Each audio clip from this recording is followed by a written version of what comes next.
Hey, I'm Amanda, wife, mother, and follower of Christ, and welcome to the Ducks in a Row podcast. I'm a homeschool mama and entrepreneur, and I have a master's degree in social work with a passion for helping others organize their life. Buckle up for a ride into sharing all I know about time management, productivity, crushing goals, wellness, organizing, and faith. I am so glad you're here, and I hope I can help you get your ducks in a row. Course I have available right now. And as a matter of fact, it is discounted 15% off with code 2023 through the end of January. This is to get you kickstarted into the new year if your goals pertain to productivity and time management. So this course is for just that, productivity and time management. And I hope that you will check it out. It is linked below.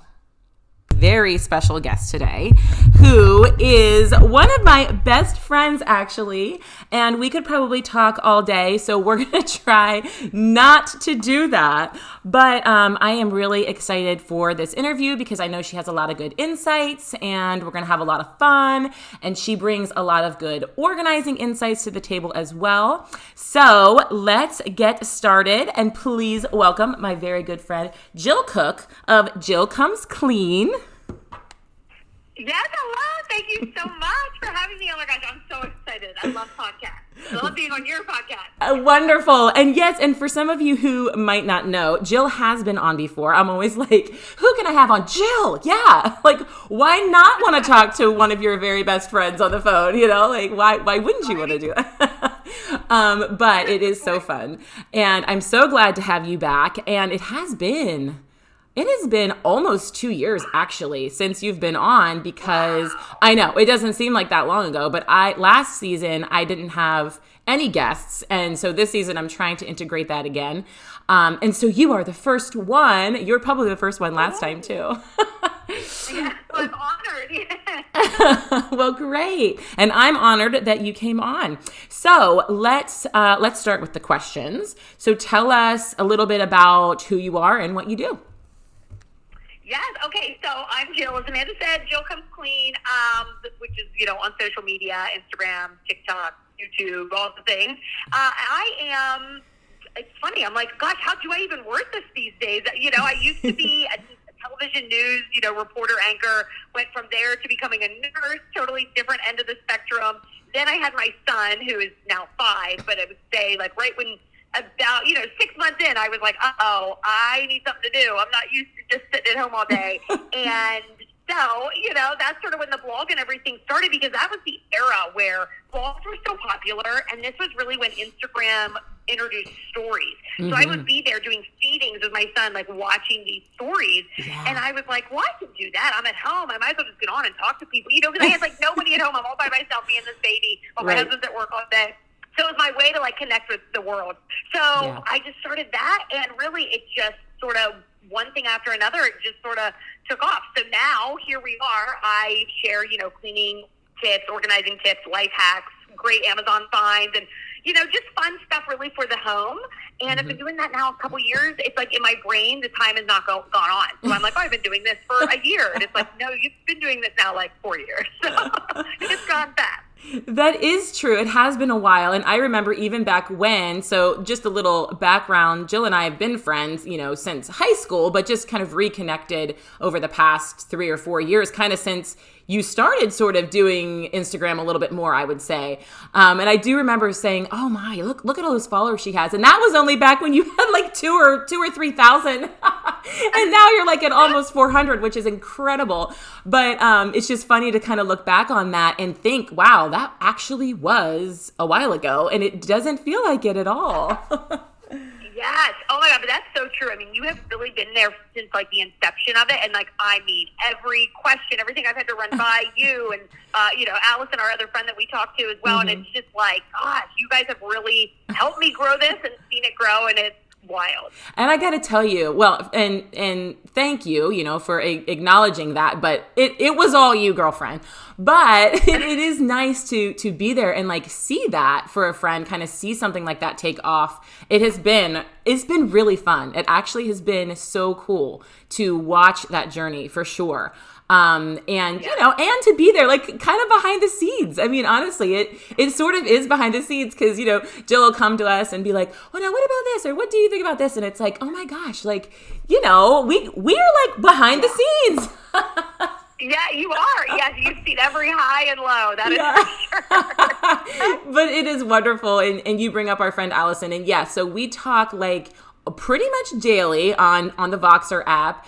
And it's like I like to call it like a mentorship, truly. It is like we all need each other for something. You know what I mean? And it's a really, really cool friendship. And none of us live near one another. So it is like solely a Voxer friendship, unfortunately. But it's cool though, too, because we definitely help each other in all the areas that we need.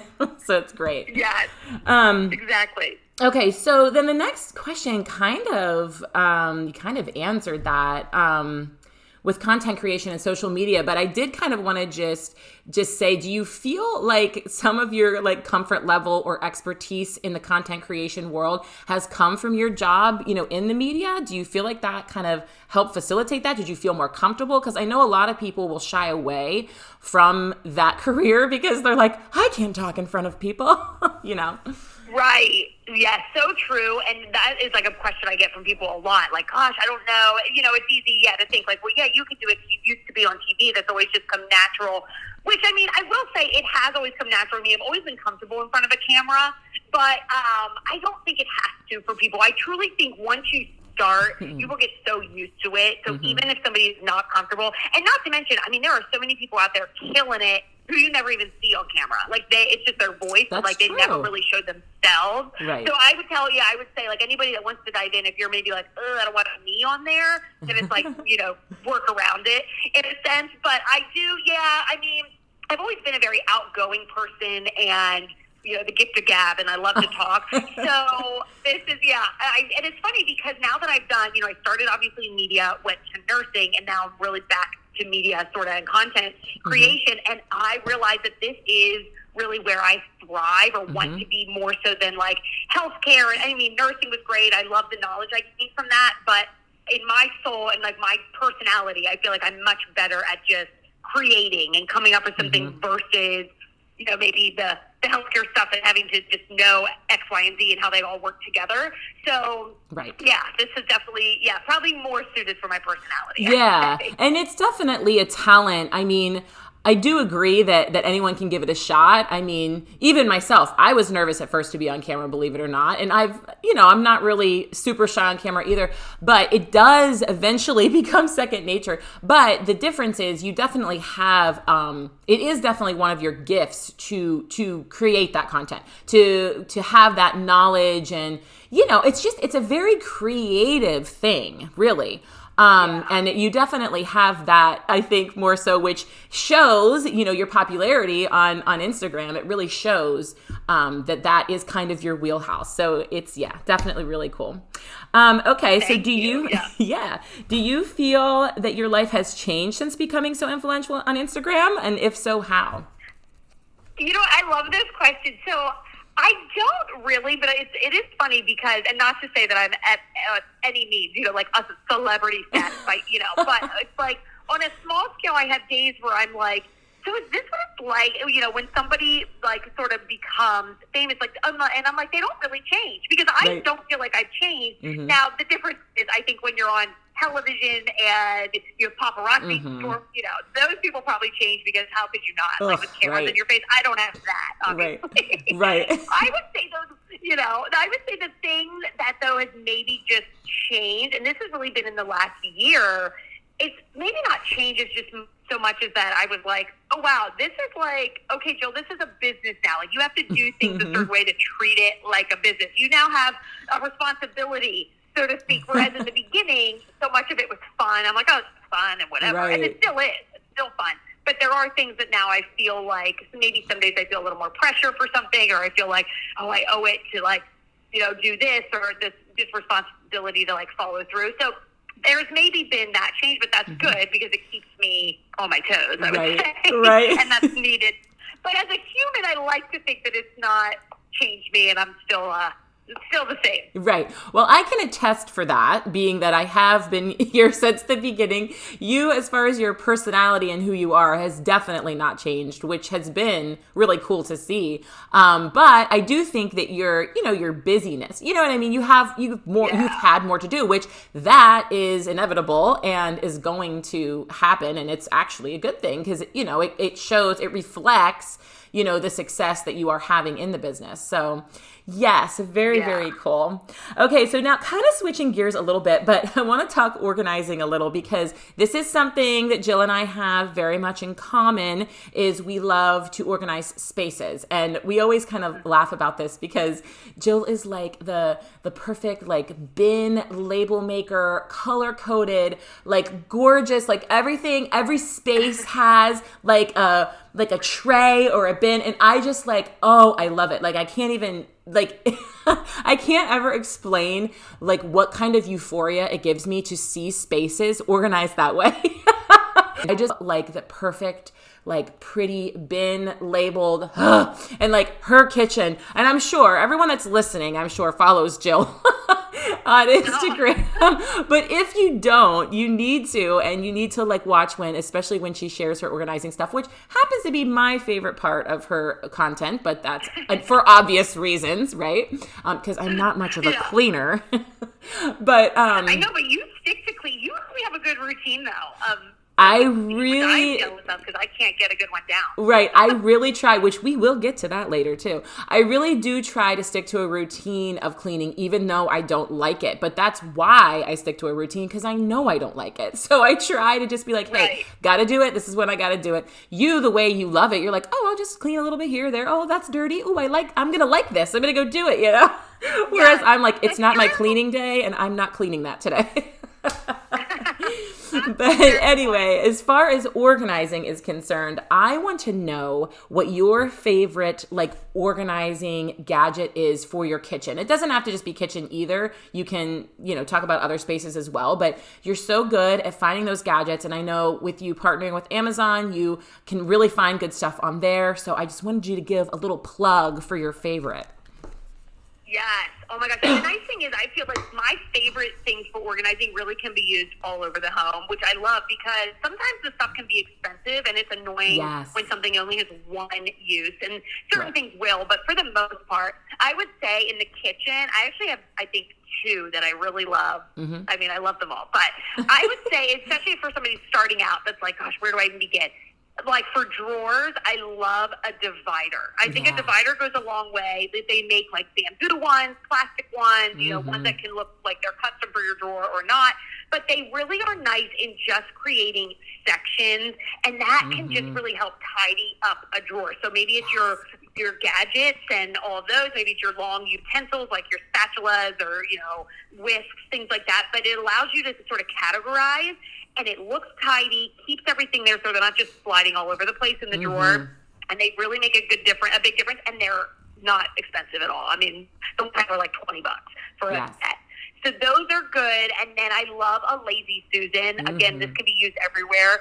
But I think Lazy Susans are nice because the cabinet maybe, or especially under the sink where it's just a big open dead space, you can really stack things that way. It's if you do a 2-tiered Lazy Susan, or it just allows you to not have to file things in a row. And then just, when you do that, you need something in the back. You knock stuff over. You have to move things out of the way. It's so annoying. So I love Lazy Susan to just bin and get what you need. Yes, that is so true. I love both of those things as well. And I've seen you share those drawer divider things that are like adjustable. Now, in my drawers, I just have like little tray, more like a tray. It's made for a drawer, but I've always wanted to, and next time I'm in the market for a drawer divider, I'm going to get those like adjustable ones because then you can really, they're so versatile, But yes, and I love the Lazy Susan too. Oh, that's so true. Trying to get to the back. Oh, this is the worst. Oh, yeah.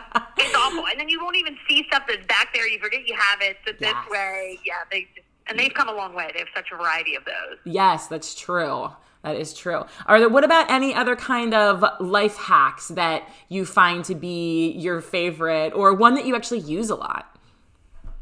One I use now, and this has actually been one of the most popular on Instagram that people have loved, is taking out the ones that I have are, I think, meant for water bottles, but you can take like a wine rack and sort of put that in a cabinet for your water bottle. So people have loved that because everybody has way too many water bottles.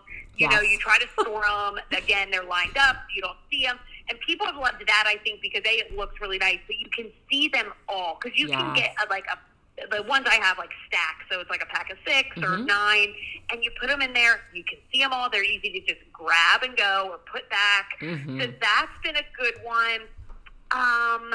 Gosh, I'm trying to think what else. Using like a clear bin that has open handles on the side for your trash bags. I love to just take the trash bag roll, put it in there, feed one like through the handle. Yeah, and then it just like pulls right out, and then the next one advances through. But the only problem is you got to make sure your container's as big as the trash bags. Some of these trash bags are long and don't fit, but that's true. Your standard ones will. Yeah, so that's like one of my favorite little hacks in the kitchen. I love it. And I do love the life hacks. I do love the life hacks too. I said but sometimes I feel like the organizing and life hacks kind of go together, to be honest. Because I know when I'm thinking of like when I'm trying to think of a reel to share something, I'm like, what about like some kind of organizing hack? And I'll start thinking through it and I'll be like, that's like a life hack. You know, they really do kind of go hand in hand. But yes, I love all those. And I love the water bottle one. And I need to do that because I actually have a gadget that's meant for water bottles.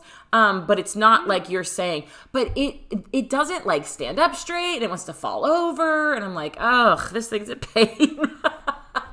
But isn't it the worst though when it is such a struggle? And I try to like keep them reined in so I don't have too many, but inevitably you still have so many. And even just like your Yeti or your Stanley, like water or coffee, like that all kind of goes in that category too. And like there's just always so many. But they add up. They do. And that is always the struggle, is like, how do I find the best thing? Like, I think when I saw that, I just picked it up on a whim. And that's what's really nice about following you. And like when you do give those tips, because they're like tried and true. And I can attest that Jill she's not half-hearted when she wants to share something that she likes, because she'll be like, now I need to make sure that this works right. I'm not going to tell people that I like it when it's not good. And that's even over the years I've had to like make sure that I'm like, because there's so often I'll get something and initially I'm like, this is so cool. And then I tell everybody about it, and then I use it a couple times. And I'm like, oh wait, this actually is not great. So now I've learned that like, oh no, I need to use them, test it out, make sure I really love it after several uses. So I try to only bring what I think is actually good and worthwhile. That is true. That is funny though. That does happen. That is funny. I never really thought about that though. But you'll get it at first, be like, this is the best. And like for some reason then it ends up sucking. You're like, well, what happened? That definitely happens. Like, I'll organize a space and be like, this is it. This is the best way to do this. And then I live with it for a week, and I'm like, oh, God, actually, this was not good. Yes. I just told everyone to do it. So, yes, I got to give stuff trial run. Yes, that's true. And that has been something in my business when helping people organize in their homes. I'm always saying that, like, you will not offend me if we do something and then you find as your day goes and flows that it didn't work out. Because so often when I'm with people, like, I need to put the fire out. So we're just getting things organized and it just is what it is. And we do the best we can. But sometimes it takes living in the space, and it takes like time, and there has been times when I've helped the same person organize the same space more than once, until we kind of get what really works, So yes, that is true. Very true.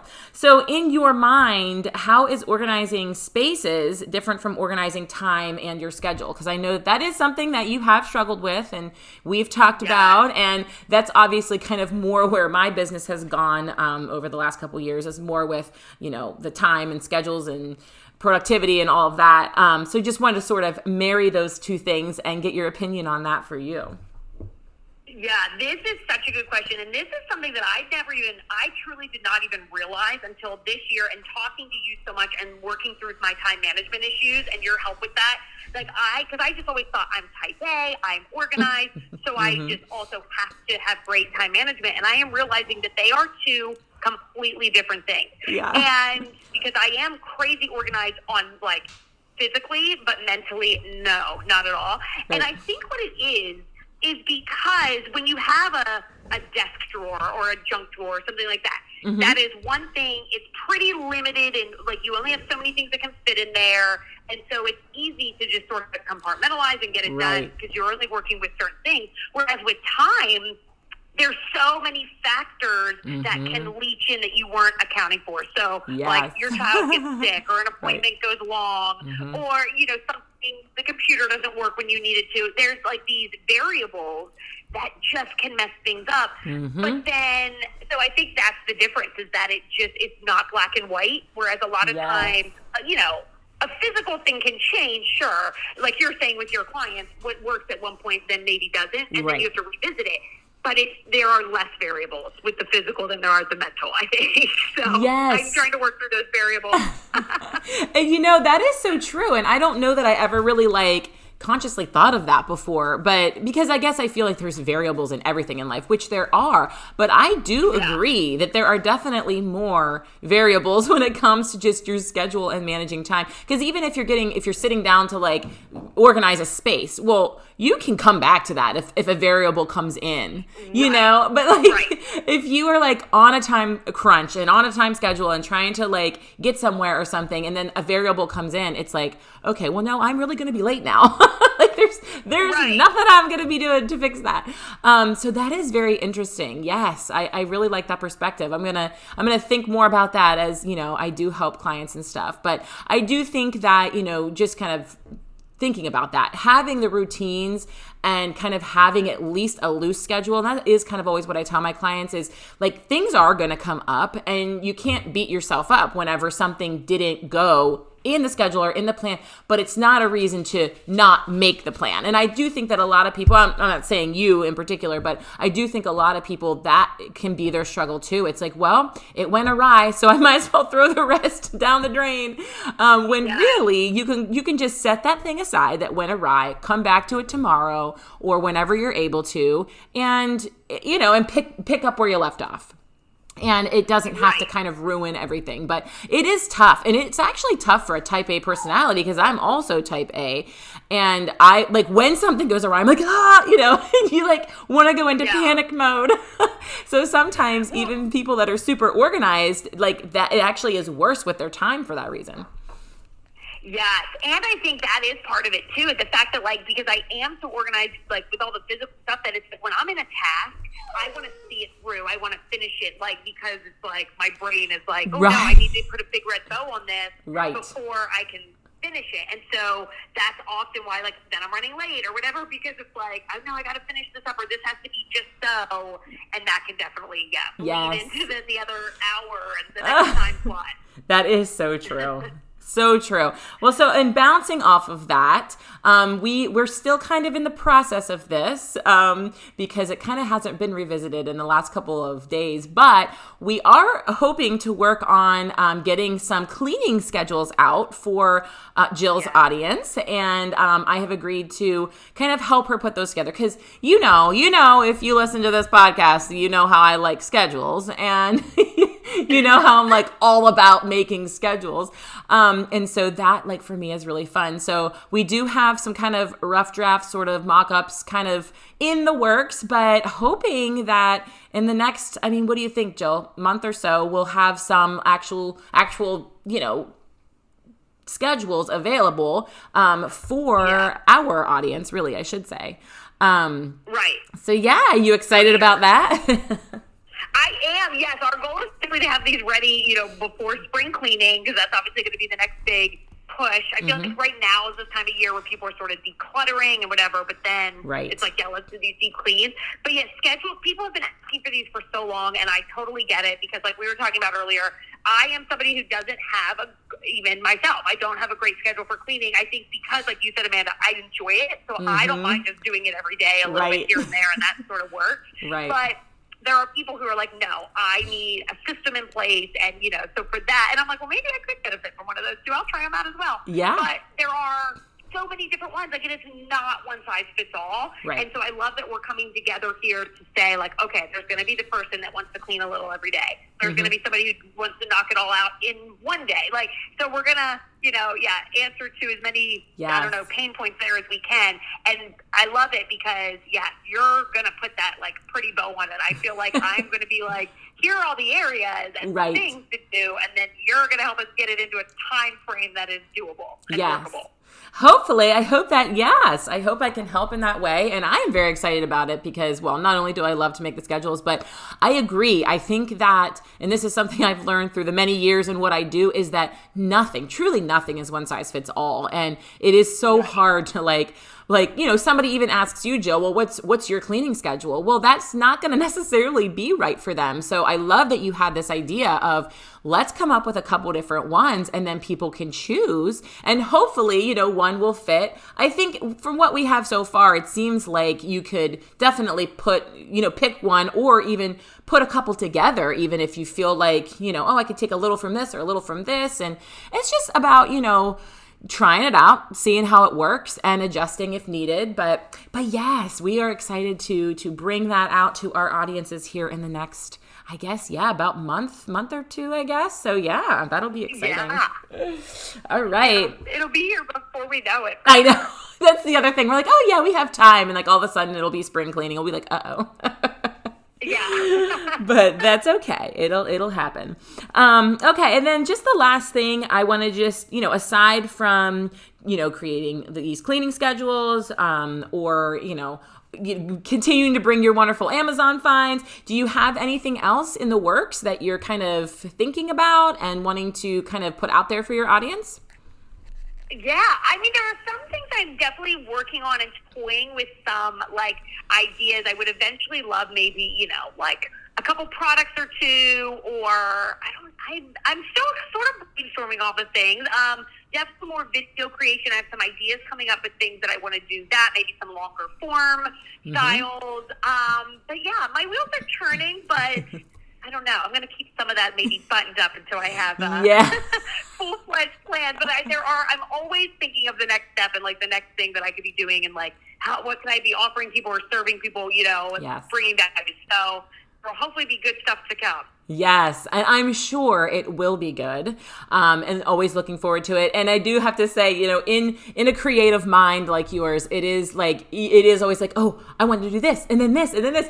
And even though like I'm not as much of a creative, that happens to me too. Like you're like so excited for this like next thing, and so I'm sure you have a lot in the works. And but in the meantime, yes, we'll look out for those cleaning schedules and always just following along on social media. And yet in YouTube, like you had mentioned, you're going to start doing a little bit more on there. So for anybody that needs cleaning motivation, I should probably check some of those videos out when they get up, and you just put it on and be like, okay, I need to go do this.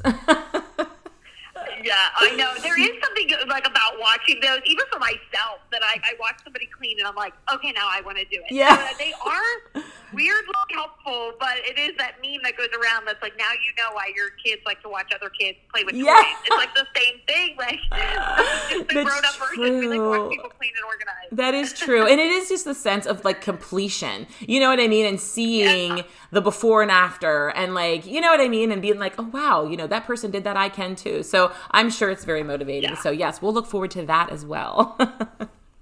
Yes, I'm excited. Yes. All right. Well, I think that is everything I have. And I am so glad you came on. This was so fun. I can't wait for the next time. I'm already thinking.